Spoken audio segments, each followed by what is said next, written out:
Min, kita nyo naman yung loob. Diba? Ayan, oh. Pwede mo siya lagyan ng padlock, guys. Pwede natin siyang bitbitin, hand carry, o kaya backpack. It's called.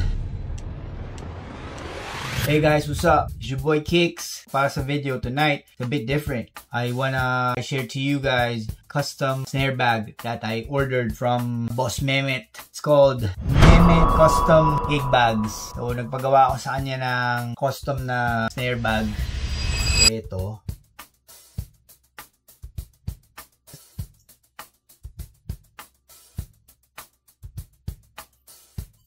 Oops, ano naman.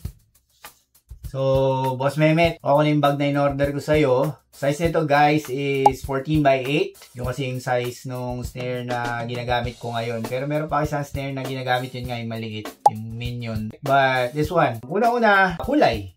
So, yan. Camo. Tapos green, moss green, meron din siyang black. Orange na lining and then orange na stitching. Yan yung combination na napili ko. Ganda nung kinalabasan, grabe, kulay, sobra. Ang luwag.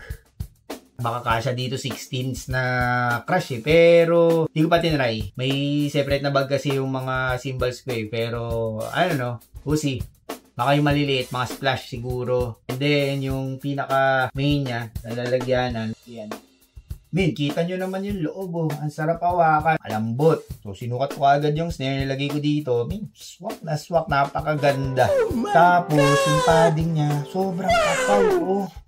Kapal talaga. I mean, huwag nyo naman iba to yung bag. Diba, ingatan nyo pa rin. Pero, ang kapal. Harap, likod, gilid, ilalim. Kita nyo naman yung ilalim, diba? Meron pa siyang ganito, oh. Para hindi nakasayad sa sahig. Alam mo na, hindi madumihan. Ganda ng mga gamit na ano min. Yung zipper. Sobrang solid. Oh. Alam mo nang matindi. Ayan oh. Pwede mo siya lagyan ng padlock. Pwede natin siyang bitbitin. Hand carry. O kaya, pwede natin siyang backpack. Pag sinuot nyo to, para na tayong Ninja Turtles niyan. Diba? Napakaangas. So, tapos meron pa polo dito. Ngayon ko lang nakita ito. May maliit na packet. So, siguro pwede ito lagyan ng basahan. Pamalit yung t-shirt. Bahala na kayo, guys. So, Boss Mehmet, thank you very much. Napakaganda ng bag. Sulit na sulit. Guys, check nyo Facebook niya. Ang dali lang hanapin. Lagay nyo lang Mehmet Custom Gig Bags. Thank you very much for sticking and watching the video. Until next time. Alright? See you guys. Peace.